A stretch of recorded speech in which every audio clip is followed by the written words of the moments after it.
Tema 19. La reparación del daño. El daño es el perjuicio o pérdida que sufre el patrimonio o los intereses de un agente económico. Esto por acción u omisión de otra persona natural o jurídica. En otras palabras, pueden resultar dañados los bienes, los derechos de los individuos o empresas. Dicha afección usualmente puede calcularse en los términos económicos. Este concepto es importante para nuestro derecho civil porque es utilizado en lo que se refiere responsabilidad civil. En ese ámbito, el daño hace alusión a los perjuicios que se pueden generar a terceras personas. Ejemplo, el conductor de un coche debe responder por los daños ocasionados a otros vehículos tras chocar por ir a alta velocidad. En este sentido debemos recordar que existen los seguros de responsabilidad civil. Posteriormente, estos cubren los gastos en los que tuviera que incurrir al asegurado en caso le ocasione algún daño. Otro asunto a tomar en cuenta es que un daño también puede hacer referencia a la pérdida en la capacidad futura de generar ingresos o ganancias. Ejemplo, cuando un sujeto sufre un accidente que lo deja inhabilitado para trabajar por al menos medio año. En material delictual se responde por toda clase de daño causado, salvo el daño indirecto que es considerado como indemnizable en virtud de lo dispuesto por el artículo 1275 del Código Civil, que expresa lo excluyente. Aunque la falta de cumplimiento de la obligación resulte de dolo del deutor, los daños y los perjuicios relativos a la pérdida sufrida por el acreedor y a la utilidad que se le haya privado no deben entenderse sino a los que son consecuencia inmediata y directa de la falta de cumplimiento de la obligación. Clases de daño según su origen. Contractual, daño que deriva del incumplimiento de una obligación contractual. Extracontractual, daño que deriva del cumplimiento de una obligación que no deriva de un contrato, tales como un hecho ilícito, enriquecimiento sin causa, gestión del negocio ajeno, abuso de derecho, pago de lo indebido. Según sea consecuencia inmediata o inmediata de una obligación. Daño directo, consecuencia directa inmediata del incumplimiento de una obligación o conducta culposa. Artículo 1265 del Código Civil. Indemnizable en Venezuela. Daño indirecto, el daño no es consecuencia directa o inmediata del incumplimiento de una obligación o conducta culposa, no indemnizable en Venezuela. Según provenga del incumplimiento definitivo o de retardo del cumplimiento, daño compensatorio, este proviene del incumplimiento definitivo de una obligación. Daño moratorio, el que proviene del retardo del cumplimiento de la obligación. Según el patrimonio del sujeto, experimente una pérdida o deje de percibir un aumento. Daño emergente, disminución o pérdida experimenta del patrimonio de la víctima. Lucro cesante, cuando el patrimonio del sujeto no experimenta el aumento que se esperaba, según sea afectado el aspecto económico o moral del patrimonio del sujeto. Daño patrimonial o material, afecta la parte tangible, el aspecto material y patrimonial del sujeto. Daño moral, afecta la parte emocional, sentimental, afectiva, es intangible. La doctrina establece que el daño moral debe ser indemnizado para mitigarlo, mas no es reparable. El juez puede especialmente acordar una indemnización a la víctima en caso de lesión corporal. Es voluntario del juez y decide indemnizar por debajo de lo cuantificado por la víctima.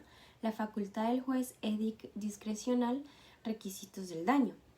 En cuanto a los requisitos del daño, tenemos la certeza del daño. La certeza del daño es necesaria para que exista responsabilidad civil extracontractual. Además, es la circunstancia que atañe a la materialidad de la lesión, puesto que es real y efectiva conculcación del derecho, interés o valor protegido jurídicamente. Por otra parte, debe existir en la realidad, la víctima debe haberlo experimentado, lo cual no quiere decir que el daño debe necesariamente haberse producido. En una colisión hay daños en la carrocería, pero luego se determina que también los había en el motor. A la certeza se opone el daño eventual o hipotético, pudiera o no producirse o podría producirse como consecuencia de un actual. Aquella persona que luego de una lesión lumbar pudiera perder la capacidad de caminar de tal modo que por no existir certeza de su ocurrencia no será resarcible hasta que exista por su parte el daño futuro, no confundir certeza con actualidad. Expresa que si bien este daño no se ha producido, se tiene la certeza de que se producirá y es eso lo que distingue de hipotético eventual. Debe ser una consecuencia del daño actual. Debe ser posible apreciar de antemano la extensión del daño. Daños futuros, lucro cesante y la pérdida de oportunidad. Ejemplo, del caballo de carreras. Las pérdidas de la oportunidad es la que versa sobre la seguridad de competir. En cambio, la posibilidad de ganar es futura e incierta, como el daño eventual, por lo tanto, no indemnizable. Lesión al interés.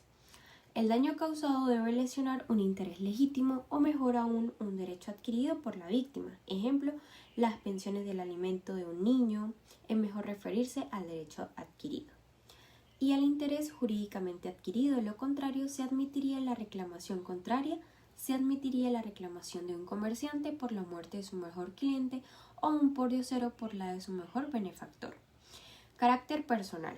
La regla es que el daño solo puede ser reclamado por la propia víctima. Sin embargo, como las acciones para reclamar los daños son consideradas parte del patrimonio, pueden pasar a sus herederos o ser cedidas por la víctima. El daño no debe haber sido reparado.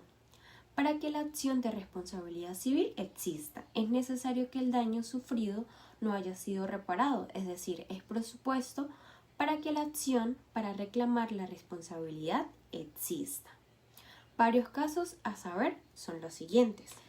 Si el tercero paga el daño en nombre y descargo del agente causante del daño, si la tercera paga en su condición de civilmente responsable, ¿cómo es la responsabilidad por hecho ajeno? Por ejemplo, la responsabilidad de padre por los hechos de niños o adolescentes, el daño causado por el conductor de un vehículo de la compañía de cable, la víctima no tiene acción. Si el tercero no tiene la obligación alguna e indemniza por altruismo, la víctima sí tiene acción, pues se ha considerado una donación sin relación con la responsabilidad civil. Cuando la víctima ha recibido un pago por un seguro de vida, se considera que el daño no ha sido reparado, pues el seguro no tiene carácter indemnizatorio. El pago se hace por el simple hecho de la muerte de la persona y no guarda relación alguna con los daños causados. Independientemente de esto, el seguro pagará la misma cantidad contratada, por lo tanto, sí habrá derecho de acción. En caso del seguro social sucede igual. No tiene carácter indemnizatorio, por lo tanto, la víctima sí tiene derecho de acción. Tiempo relevante para la determinación de la medida del daño. En el caso contractual no existe duda. Donde sí existe es con la obligación extracontractual, donde la obligación y la prueba que constituye el daño surge con la propia sentencia, es decir, lo importante es determinar cuándo surge el derecho a la reparación, pues es con la sentencia cuando es posible determinar la importancia del daño y su correspondiente reparación. Lugar para la determinación del daño. Su relevancia tiene que ver con los bienes muebles, pues con los inmuebles no surge tal dificultad. Si un comerciante adquiere en una zona de la Grita una cantidad de ajos que se compromete el vendedor a entregarlo en Barquisimeto y cuyo destino son los mercados de Caracas donde se podrá obtener un mejor precio, allí es el lugar de la determinación de la cuantía del daño es relevante. Mencionamos el artículo 1492 del Código Civil. Modo y extensión de la reparación. Pluralidad de responsables.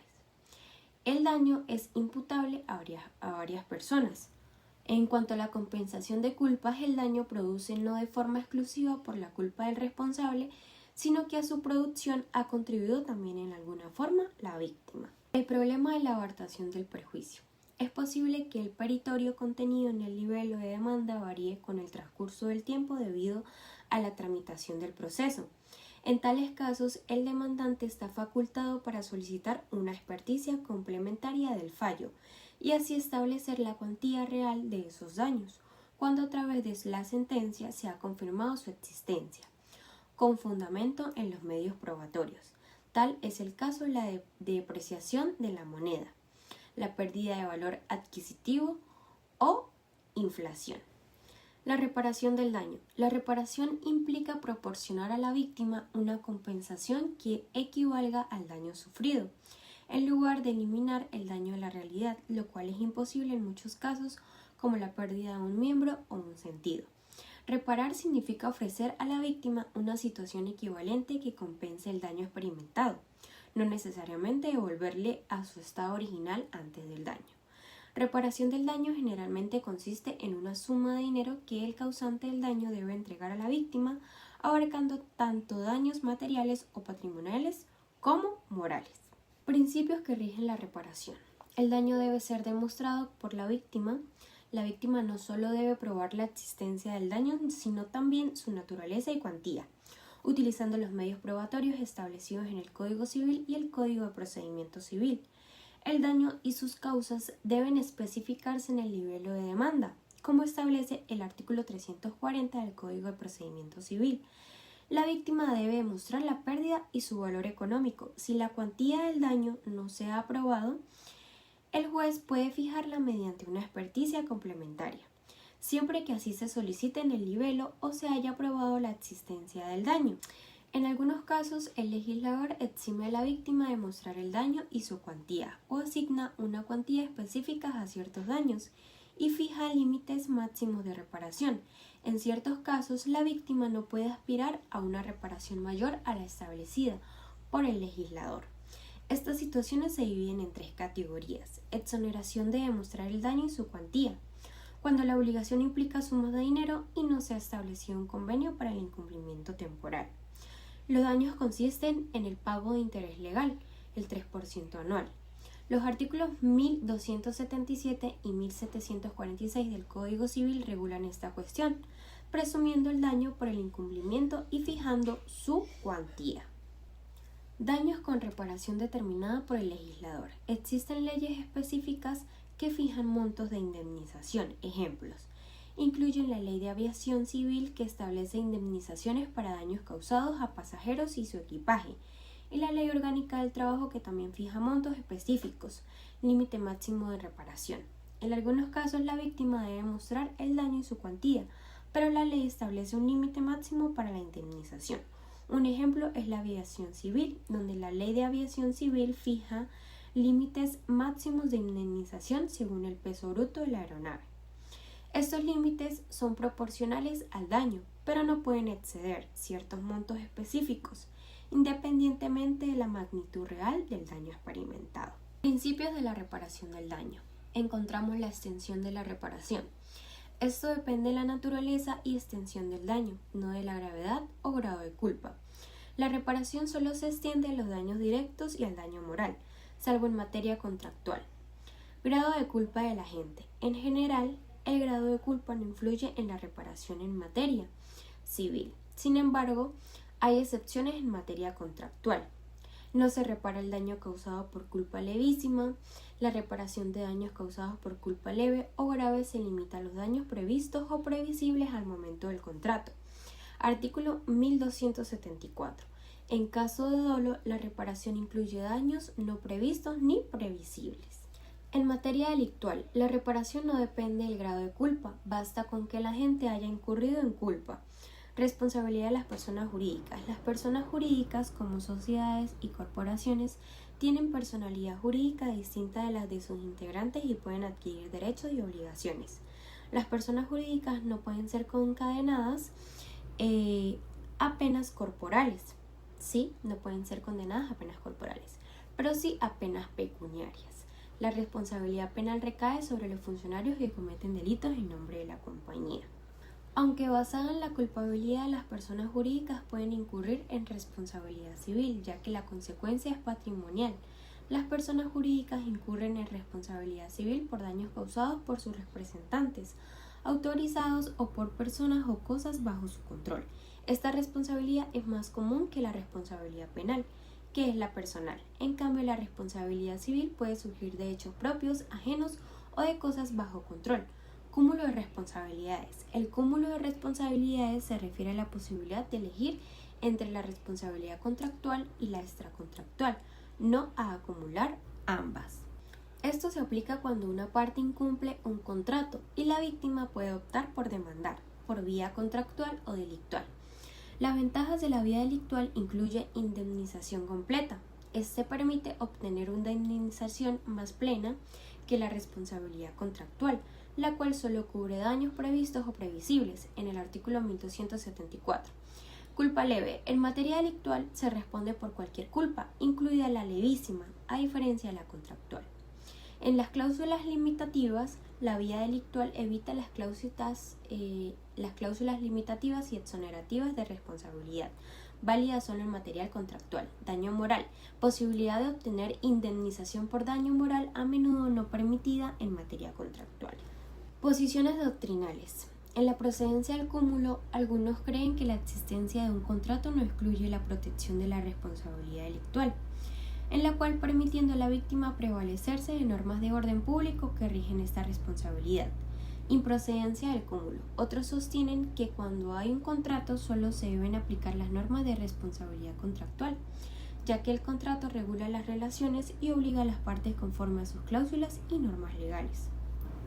Los partidos de la improcedencia de la acumulación de responsabilidades argumentan que permitir una acción por responsabilidad delictual en caso de incumplimiento contractual permitiría a las víctimas evadir las cláusulas y normas contractuales, desvirtuando así la esencia del contrato. Este criterio, hoy predominante, es respaldado por la jurisprudencia francesa desde 1968, que rechaza la elección entre responsabilidad contractual y extracontractual en diferentes casos. La tendencia moderna sostiene que cuando el daño es resultado del incumplimiento de una obligación contractual, solo deben aplicarse las normas de responsabilidad contractual. No obstante, la doctrina reconoce situaciones complejas en las que pueden surgir simultáneamente responsabilidades contractuales y extracontractuales.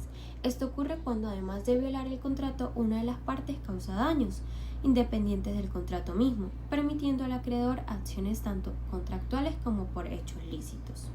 Por ejemplo, si un arrendador desahucia al arrendatario sin justificación, violando así el contrato y además comete un hurto de bienes del arrendatario, el arrendatario puede perseguir tanto una acción contractual por el desahucio como una acción delictual por el hurto. Gracias.